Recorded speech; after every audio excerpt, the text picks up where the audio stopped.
they decided last minute that they want a 6'5" guy with green hair. I can't play that.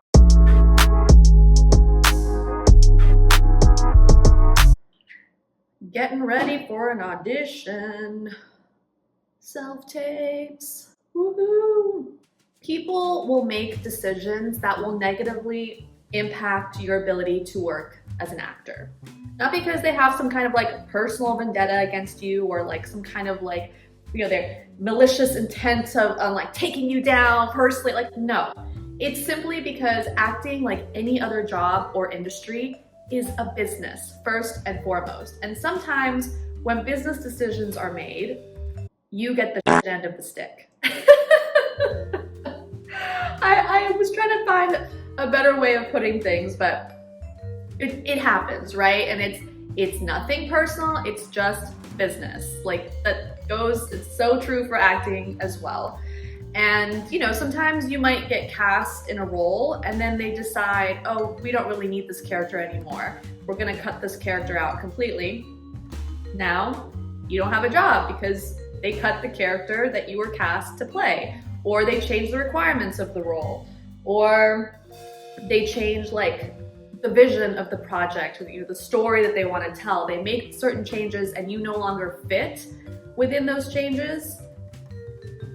You get replaced or fired or whatever, however you want to put it. And that's just the reality. And it's nothing personal. It's just part of acting. I mean, it takes money to produce all of these different things, and decision makers sometimes change their minds about stuff. And yeah, you could just end up as a casualty, so to speak. There are times where you might work for years to get a co-star role on a huge show. And a co-star role, it's a small role. It's one line, maybe a couple lines, one scene. It's like small. And you could work years to finally get on a huge show as a co-star. And then when the episode airs, you find out that your scene was cut and basically ended up on the cutting room floor. And sometimes they do that because they feel like that scene doesn't serve the story, or they just didn't need that in anymore, or whatever. And so now you're all excited wanting to watch yourself, on TV. Maybe you shared the news with some people and everyone's waiting to see your scene on TV, and then it gets cut because someone made the decision, no, we don't need this character in it anymore, or we don't need this scene, whatever. Maybe they have some time constraints. I don't know. It's a whole host of reasons, nothing to do with anything you did. It's just because they have a bigger story that they're trying to tell, right? You could get fired after a table reading. You do a table read and you get fired, and you haven't even made it to set yet. You're only reading through the script at the table read, and you could get fired from that. That's crazy. But it does happen. It has happened.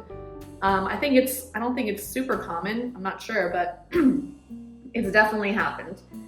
And yeah, or sometimes you show up to set and they decide they want to replace you, or you get fired because maybe they don't like your performance. Of course, I've heard stories like that as well, where, the actor booked an audition, booked the role, had a good audition, but when they got to set, they weren't able to deliver the same performance, so they got fired. That of course happens. But sometimes you just get replaced because they decided last minute that they want a 6'5" guy with green hair. I can't play that. If that's a decision that is made last minute. And that definitely happens to actors, all the time, but it happens often enough where it's like, whoa, okay, so this is a possibility. This is something that could, it's actually kind of hard to do your makeup and talk at the same time. I will say, it is a little challenging. Okay, what am I doing? I have foundation, I have concealer. Okay, I'm gonna put some bronzer on. Oh my goodness, I don't think I can multitask. I thought this was, okay, it's okay. Anyway, what do I want to say? You know, sometimes this happens where you get to set, the camera's on the other actor. So I was gonna do bronzer. The camera's on the other actor, they do their scene, they do great. Then, they switch the shot, now it's your turn to be on camera and the other actor is off camera. And sometimes that actor will sit there Blank. giving you absolutely nothing to work with. And you're basically acting against a human wall. That also can happen too. That's no fun. But that happens too when an actor is not on camera and you're, supposed to be acting opposite them. They might give you nothing. Thankfully, most of the time I've worked with really great people and they'll continue to act with me. But there's been cases in the past where, the other person, they're like, oh, well, I'm not on camera, so I'm just gonna sit there with dead eyes and look at you while you have to be all whatever, emotional or whatever the scene is. And that definitely can mess with you as well, mess with your performance, but you just have to keep going. And that's kind of, I feel like, where training comes in.